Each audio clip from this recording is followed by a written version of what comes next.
बांग्लादेश के अंतरिम सरकार के प्रमुख सलाहकार मोहम्मद यूनिस हाल ही में चीन की यात्रा पर गए थे, जहां उन्होंने चीन की कंपनियों को बांग्लादेश के तीस्ता नदी परियोजना में निवेश करने का न्योता दिया। यह यात्रा कई महत्वपूर्ण समझौतों और चर्चाओं का हिस्सा रही है। यूनिस और चीनी राष्ट्रपति शी जिनपिंग के बीच शुक्रवार को बीजिंग में मुलाकात हुई, जिसमें दोनों देशों के रिश्तों को और भी मजबूत करने पर सहमत बनी। चीन ने बांग्लादेश के साथ अपने अच्छे रिश्तों को बनाए रखने की बात की और इसे आगे बढ़ाने के लिए काम करने का वादा किया। यह यात्रा बांग्लादेश के लिए खास थी क्योंकि यह मोहम्मद यूनिस की चीन का पहला दौर था। वह जब से बांग्लादेश के अंतरिम सरकार के प्रमुख सलाहकार बने हैं, तब से यह उनका पहला द्विपक्षीय दौरा था। इस दौरान वह बीजिंग में चीनी उद्योगपतियों और निवेशकों से मिले और एक उच्च स्तरीय बैठक की। उनका यह दौरा कई तरह की उम्मीदों और भविष्य के समझौतों के संकेत देता है। अब बात करें तीस्ता नदी परियोजना की, तो यह दोनों देशों यानी कि भारत और बांग्लादेश के लिए एक बहुत अहम मुद्दा रहा है। यह परियोजना नदी की कटाव को रोकने, बाढ़ पर नियंत्रण करने और तटीय इलाकों के विकास से जुड़ी है। इसके साथ ही यह दोनों देशों के बीच जल बंटवारे से भी जुड़ी है। हालांकि तीस्ता नदी को लेकर भारत और बांग्लादेश के बीच कई सालों से समझौता नहीं हो सका।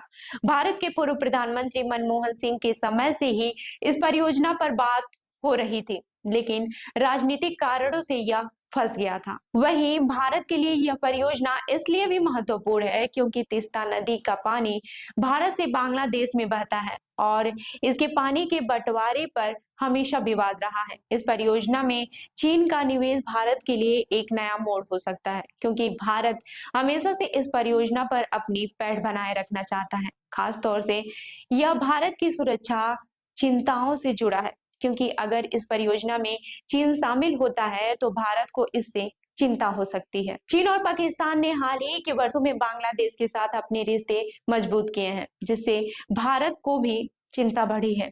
कुछ विशेषज्ञों का मानना है कि इस घटनाक्रम से भारत को एक झटका लग सकता है, लेकिन इन सब के बीच बांग्लादेश के सलाहकार शफीकुल आलम का कहना है कि यूनुस पहले से ही भारत आना चाहते थे, लेकिन भारत से सकारात्मक प्रतिक्रिया नहीं मिली। इस वजह से उन्होंने चीन का रुख किया। यहाँ तक कि बांग्लादेश ने बैंकॉक में होने वाली बिस्मटेक समिट के दौरान प्रधानमंत्री नरेंद्र मोदी से मुलाकात की बात कही, लेकिन भारत की ओर से अभी तक कोई जवाब नहीं आया है। इस बीच बांग्लादेश के पूर्व प्रधानमंत्री शेख हसीना की सरकार के सत्ता से हटने के बाद से बांग्लादेश में राजनीतिक हालात बदल गए हैं। शेख हसीना ने जब चीन से तीस्ता परियोजना के लिए आर्थिक मदद की मांग की थी, तो चीन ने उन्हें पूरी मदद का आश्वासन नहीं दिया, जिससे कि वह नाखुश हो गए।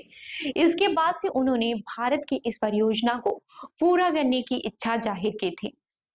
तीस्ता नदी परियोजना से जुड़े कामों में बाढ़ पर नियंत्रण, कटाव को रोकना और तटीय इलाकों में सुधार शामिल है। इस परियोजना के जरिए नदी की चौड़ाई घटाने, गहराई बढ़ाने और तटबंधों को मजबूत करने का भी काम किया जाएगा, जो कि उन इलाकों में रहने वाले लोगों के लिए राहत का कारण बनेगा। आपको बता दें कि भारत और बांग्लादेश के बीच इस परियोजना को लेकर लंबे समय से उलझन बनी हुई है। हालांकि दोनों देशों के रिश्तों में उतार चढ़ाव आते रहे हैं, लेकिन इस बार बांग्लादेश ने चीन की ओर रुख किया है। अब देखना यह होगा कि आगे चलकर भारत और बांग्लादेश इस मुद्दे पर किस रास्ते पर जाते हैं। तो इस खबर पर क्या है आपकी राय, हमें जरूर बताइएगा। और ऐसी ही अन्य खबरों के लिए देखते रहिए जन दर्पण न्यूज। मिलते हैं अगले वीडियो में। धन्यवाद।